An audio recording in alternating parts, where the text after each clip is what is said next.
This is the Nielsen Norman Group UX podcast.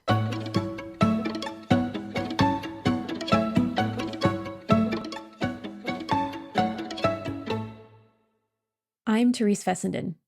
If there's anything that I've learned over the course of my career, it's this. Great designs don't happen by accident. Whether they're products or services, well-designed experiences are a careful orchestration of processes, systems, and most importantly, people.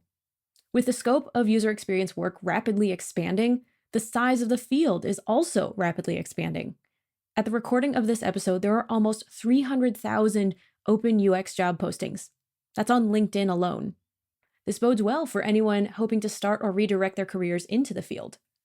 But with more UX frameworks, templates, and tools in circulation than ever before, success no longer appears to be dependent on how well you know your processes or how proficient you are at using certain systems, since those are likely to change over time anyway.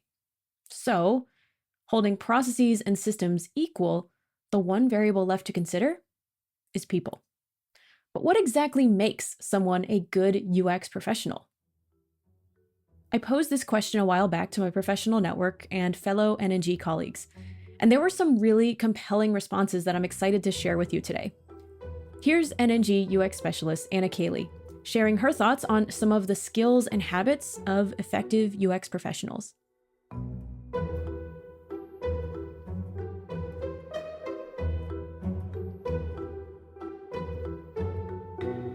What would you say is the thing or set of things that makes someone a good UX professional? Yeah, this is a great question, Therese. Thanks for having me and having me answer it. I kind of grouped these into like a 6 C's, if you will, 6 characteristics. I think one of the first characteristics I think that comes to mind is conscientiousness. And I feel like that's such a hard word to say, conscientiousness. And so thinking about what that means. So somebody who's really careful in their work, maybe not too careful, but careful, someone who's diligent, who can focus. They have a desire to do good work and do good UX work and take others that they're working with really seriously. I think that conscientiousness, also thinking about, caring deeply about the work and making an impact, maybe rather than just getting something done. I would say that's probably the first characteristic of what I think of when I think of a really good UX practitioner. Yeah, actually, on that note too, like thinking about the level of detail that is helpful to observe and also helpful to put into work. It's like that level of attention to detail is so critical to really finding some of these more aha moments and also being able to communicate that, and in whether that's in a design or to somebody else, in putting together some group effort. So totally agree. Yeah, absolutely. And to that point too, it's almost thinking about that line between too much planning or too much detail versus like just enough planning, just enough research, just enough detail in order to say, okay, there's something here. Let's do something about it. I think that's a kind of a issue or kind of a challenge, I guess, that UX practitioners face is thinking about, do we need to use every method at our disposal? Do we need to answer every research question? And often the answer is no. It's more thinking about what do we already know? What are we already confident about? And saying, here's what we don't know very much about. Here's where we need to learn more. And specifically, how to do that in an efficient way. So I think the next one would be maybe some, and this is a good sort of caveat from the last one, is thinking about consideration. So where are my blind spots as a practitioner? Where are my biases? Where do I need to maybe take the initiative upon myself to learn more instead of kind of expecting others to do it for me? Who do I need to absolutely make sure I'm involving in my process? Kind of letting go of that ego just a bit and kind of that know-it-all tendency that sometimes happens in the field, and really thinking about, okay, how can I consider not only my team, my users, what the business needs, and really take action on kind of clarifying or removing some of those blind spots as best we can.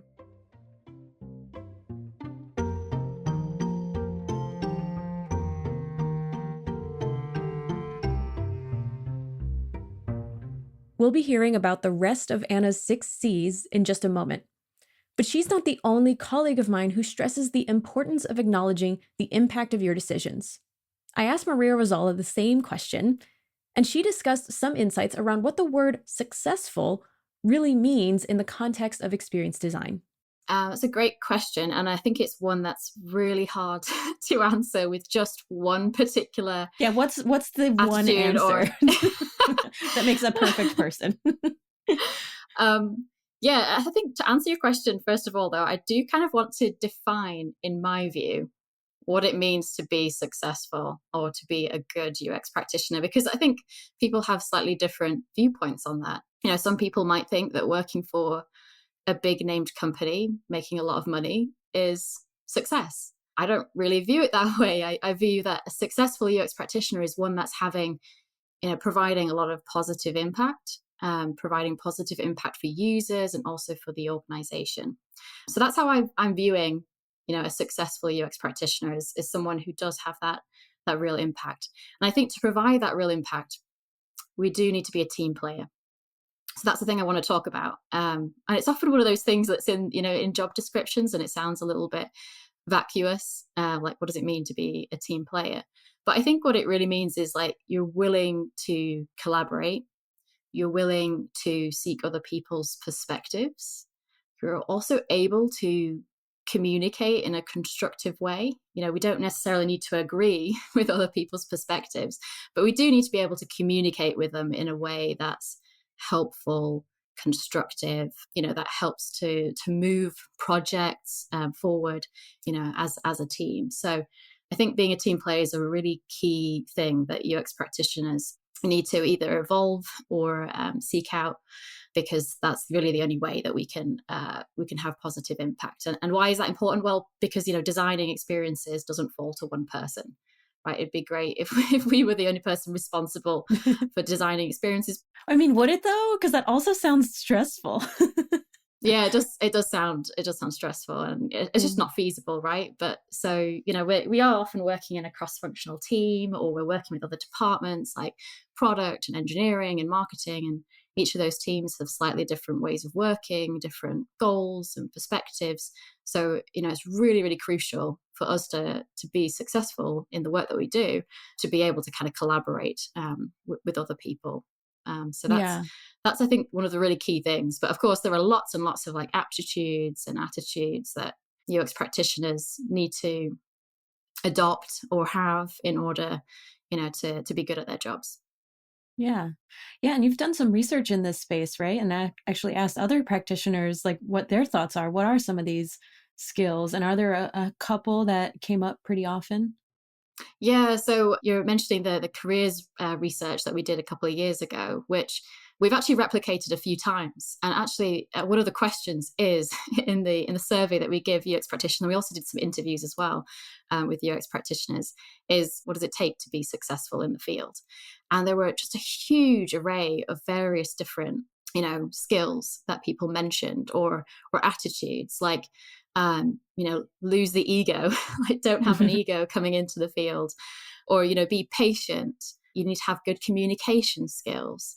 You need to have empathy. You need to be able to put yourself in other people's shoes, including your colleagues, as well as, of course, users.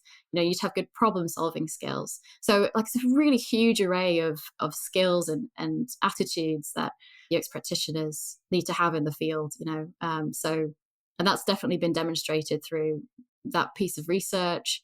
And what's interesting, actually, because we've replicated this research a couple of times now, the same things remain dominant, like the same skill sets.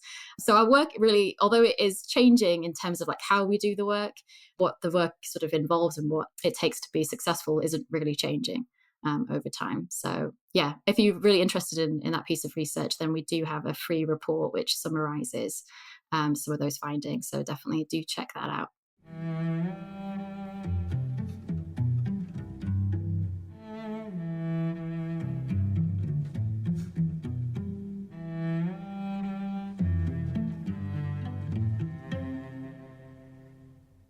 That was Maria Rosala. You can find the link to that free report in the show notes or by going to nngroup.com/reports. Maria just spoke about the importance of collaboration, which just so happens to be Anna's third C. I think involving others in the process too. So thinking collaborative. I think good UXers know, that they don't single-handedly create these experiences that we're trying to create for the users that we serve, and, not trying to be a hero, not trying to hoard credit. Like they're taking more of this holistic approach, and they're involving different roles in design, in the research process, all the way from research to like a final prototype or a design. So I like to say in my work, I'm not designing for a team or a client or a user. I'm really designing with them. So I think having that sense of collaboration, but again, understanding when there might be over collaboration happening. So recognizing those moments when, okay, we've aligned, we've come together.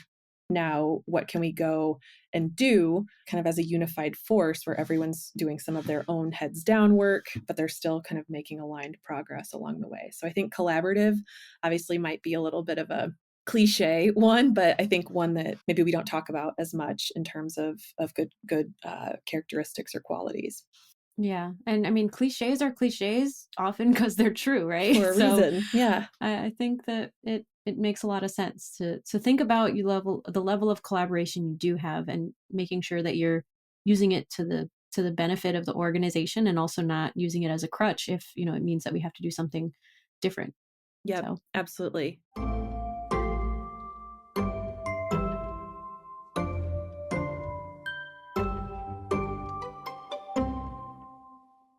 conscientiousness, consideration, collaboration.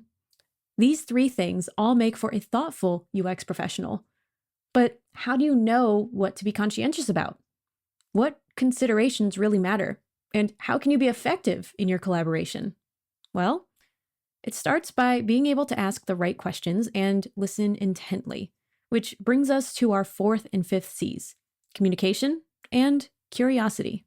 Communication, absolutely. I think, that one almost goes without saying, but it does serve as a good reminder. Not only communicating our research and design work, but I think as UX continues to grow and kind of proliferate, I think making sure that we don't assume that everyone has the same understanding of what UX is or what it's not. So having a bit of patience with that communication as well to say, I'm going to drive for clarity. I'm going to ask good questions when there are misunderstandings.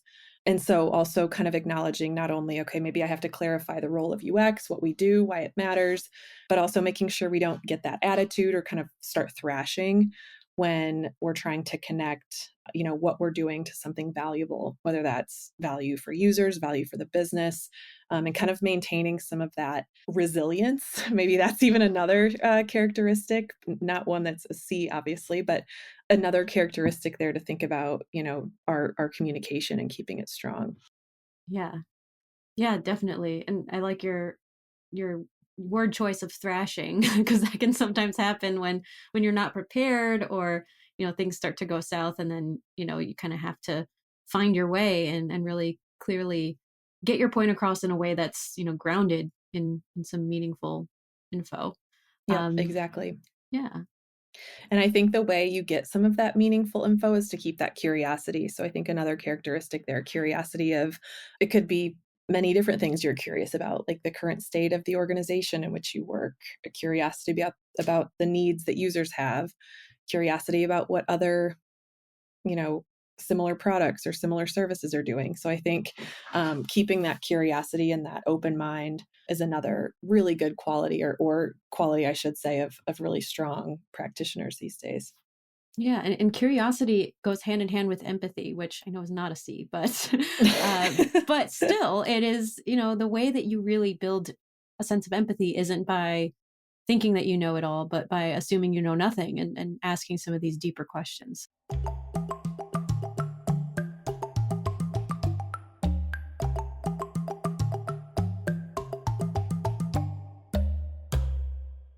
The phrase that always comes to mind for me when I think about this is one of our slogans, which is UX is people.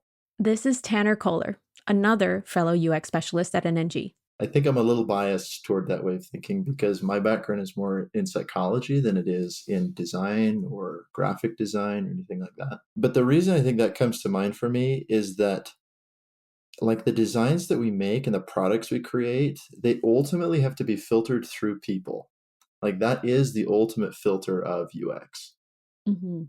And what I mean when I say filtered through people is like we can create anything that we want. We can have the best idea in the world, but ultimately the judge of success is the user Mm-hmm. and their choice, sort of their freedom to choose. And so if that's not going well, if we don't understand what they want, or we can't really predict how they will actually behave in the moment, then we lose on every front. So I kind of think a good UX professional is someone that really understands people and isn't really surprised by people's behavior. I think that is key in my mind.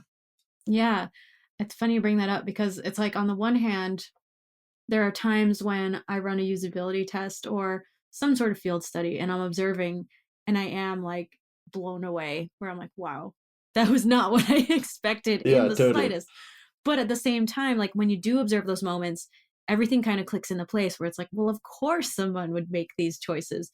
But it's really kind of after the fact, after you've observed it, that you really understand. And I think you bring up that term understand, which I think is so important. Like once you understand and actually make the effort to understand, then you have a much higher chance that what you're putting together will actually make a difference. So totally. Yeah, totally. And I think you're kidding yourself if you ever think like I'll fully understand people to the extent that I can always predict what they'll do. Like that's mind reading. Like that's a superpower. Nobody really can always predict what people will do. But I think if you do those field studies or you watch people use a product and you're surprised, I think it's a mistake to only learn or gain insights about that particular product. I think there also has to be something in the back of your mind that's like, like what am I understanding about humans? Like what am I understanding about people in general from what I'm learning right now as well? Because that knowledge transfers like forever. That Mhm. transfers to future projects and products. And I think you just want to study the product that you're working on, but you want to study people as like a race and tendencies that we have. I think is so valuable. Absolutely. Like not just limiting your research to a feature or to like, Yeah. how do people respond to this button, which certainly is Yeah. valuable, but what do you learn about that person or about this group of people or about just, yeah, users in general? Is there something there that you can learn? And I think that's really where you're going to make the biggest difference. Tanner brought up this idea that kept coming up again and again as I spoke with other colleagues and peers. That idea? Getting out of your own head and setting your own ego aside. Rachel Krause shared her thoughts on how the genius designer paradigm can sometimes feed the ego and even prevent a truly human centered perspective. Yeah, I think there's a lot of things that make a good UX professional. We're all a little bit different in the skills that we have, in the backgrounds that we have, in the perspectives that we bring to the table. And I think that's actually a really good thing. A few things that I think are really important to be a good UX professional would be no ego, low ego, Mm-hmm. being a good communicator, being able to communicate ideas, being able to talk to others and really collaborate. And the other one would be being a good salesperson, really, is Yes. selling others on the value of UX, on what it is we do, that we're not just sitting and playing with Post-its, that we're actually contributing to the bottom line, but also, more importantly, that we're making our users have better experiences with the products and services that we build. So I think all of those are important. Yeah, I guess, talking about no ego, low ego, being okay with saying, I don't know, being comfortable with kind of living in ambiguity, I think is such an important skill that you can have. And it's so key to brainstorming ideas, to being okay with being wrong about something, and really making the pause if we need to in order to change direction and actually put out something that is going to better serve the business and or user at the end of the day. And that, I think, like, we can't be tied to ideas. It's not going to get us far. We're only going to fail faster in that way, and not in a good way. Yeah. Yeah. I think you bring up that point of keeping the focus not on the credit that we get out of this. Although certainly, you do want to acknowledge like when you've contributed to something, like it is nice to be recognized for that, but making sure that it doesn't get in the way of actually solving problems and keeping the focus on what we are ultimately trying to do, which is to create human-centered design. And if we're centering the design on making us look good, then are we really being human-centered? Maybe not. So I think that's a really Yeah. important point. I read somewhere about the kind of like two different types of designers or researchers or whatever. And it's really this genius designer mindset or this mindset of experimentation. And the genius designer is they're going to go away, they're going to be in their cave, they're going to do all the things, they're going to come back and they're going to unveil something, versus this designer that has a mindset of experimentation. They're going to, work collaboratively. They're going to brainstorm ideas, not be tied down to things, because they're experimenting. They're coming up with different ideas and they're throwing things at the wall and seeing what sticks. And then it becomes this like nurtured idea that everyone has some ownership in. And I think that that is really kind of the goal with UX professionals, is to be that designer or researcher that has this mindset of experimentation. Yeah. And being okay if something doesn't work. Like, I think that's something that, you often hope, as we all do. I mean, it certainly feels comfortable to have a perfect framework that if you do it, it just comes out right the first time. And there is no black and white because you can simply rely on evidence. And certainly it's great to have evidence, but the evidence won't always give you the answers. And there are going to be these times where you're going to be in the gray area of, well, we could go one way or we could go another. It's not exactly clear. And I do think that comfort with discomfort, in a way, that comfort with ambiguity is what will ultimately help you thrive in some of these more stressful moments, which ultimately will come up. It's not a matter of if, it's really when. Yeah. And like, things are going to fail. You're going to be wrong about stuff. And I would much rather kind of work with others, be collaborative. And honestly, it just takes the pressure off of being always the person that needs to have the answer, or being always this person that needs to be right every single time. That is so much pressure, y'all. Why are we doing this to ourselves? Like we should be a little bit more comfortable with that ambiguity, with collaboration, with being wrong, with saying I don't know, because we're ultimately going to learn more in the long run.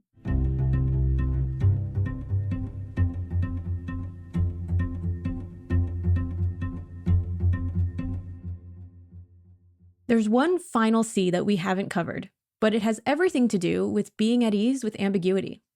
This is often a contended topic given some of the other characteristics we've discussed so far, like communication and consideration.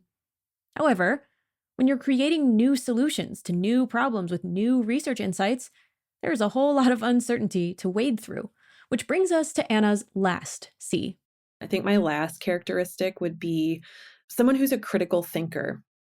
So I don't know if you feel this way, but there's more and more templates and frameworks, tools, new approaches out there, I think, than ever before. So there's sometimes lots of noise or lots of new things to wade through and figure out, what's valuable. But I think really good practitioners can sort of do that in a really efficient way. So they can apply a filter, they can see something, and they think beyond this maybe enamoration or this expectation of finding like a one size fits all framework, or like an out of the box framework or a silver bullet framework, right, to solve all of their problems. I think really strong UX practitioners, and that word practitioner means this inherently, can say, given my situation, given my team, my organization, my context, here's how or why something might work, or why this approach might work really well for us. Or having that wherewithal to say, that's interesting. It's not going to work if we blindly adopt it and consider success like, oh, we're doing Scrum. Like abiding by a framework is not the goal. Like creating value for users and our business, that's really the goal. So figuring out, I think, having that critical thinking to say, okay, we shouldn't blindly adopt this. Here's how we can tailor this or adjust it to fit our situation and fit our team. Kim Salazar offered a similar sentiment as she explained why the UX adage, "it depends," isn't just a cop-out answer, but a means by which you can actually navigate through those unknowns. When I think about this, I tend to go toward qualities that people have that maybe aren't taught in a classroom or aren't taught in a boot camp. Things that I see in people that really stand out and make me think that they're, really well suited for this profession or this job. One of the things that I think is really important is people who understand that UX is a soft science rather than like an exact science. So if you think when I think about UX, I kind of think about it as like a tool box of various guidelines, laws, best practices, heuristics, insights, experience about people's behaviors, and all of this is kind of a collection of like loosely related theories and information that you hold. So there's really no linear rule book or procedure to follow. Every situation is different in UX. So people who are, tend to be looking for templates or rule books, I think struggle a little bit more compared to people that I see that really understand that, every situation is different and they have to leverage all of this knowledge in their toolbox to solve new problems as they present themselves. And, it's that saying that we always say about UX in general is it depends. There's very rarely a blanket answer that always works for every situation. It always depends. So people that are able to, take all of this knowledge and fundamental insight and analyze new problems and consider all the various contexts that comes along with that problem, like business needs and budgets and resources and time constraints, and come up with a strategy to improve processes or designs or whatever it is. Those are the people that I think excel. And I think part of that, in a way, is being comfortable with the nuance that exists in all of that. Like we say, every problem is different. There's never a blanket solution. So knowing that and being confident in your analysis, being able to say, okay, I've explored all of the possible solutions. I've taken in all necessary information and I'm able to make a decision and move forward and be confident in that decision. Yeah. And it's interesting you bring that up too, like this comfort with nuance and ambiguity. Whenever I'm working with some folks, I feel like I see the same thing. Like, let's just say it's one of our conference courses, right? We have some activities that we run people through.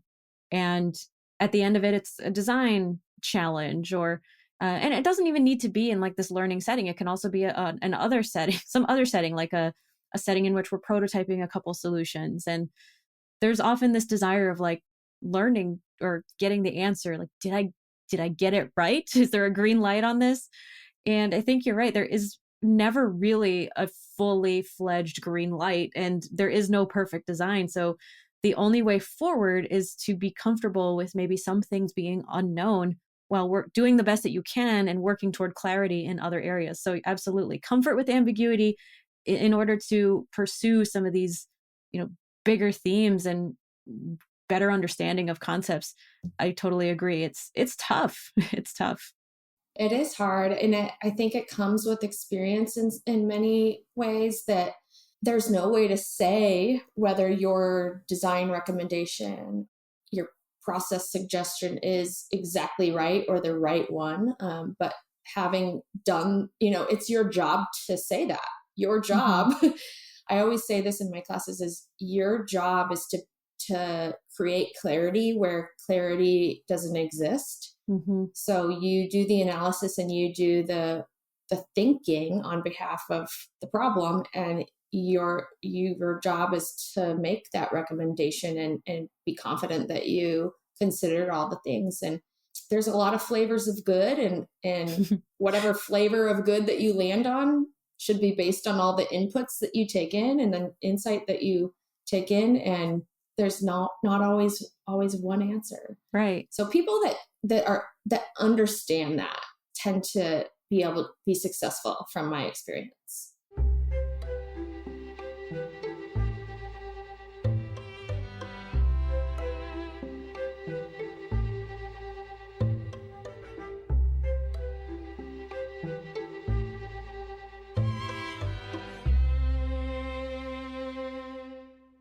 At this point, I was pretty confident that Anna's 6 C's would cover everything there is to say about a career in UX. But there was one other clip that we received from a member of our UX certified community, with characteristics that I think are really worth aspiring to. Here's UX certified Catherine Joyce, head of design at Capital Government Services Digital. What makes a good UX professional? You have to be curious and constantly asking questions to determine the why and the how.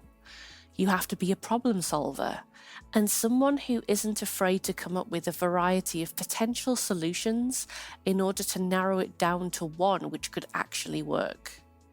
You need to be creative, but also in some cases technical to understand the limitations of the technology you are designing with for the people you ultimately serve, the end user and your client.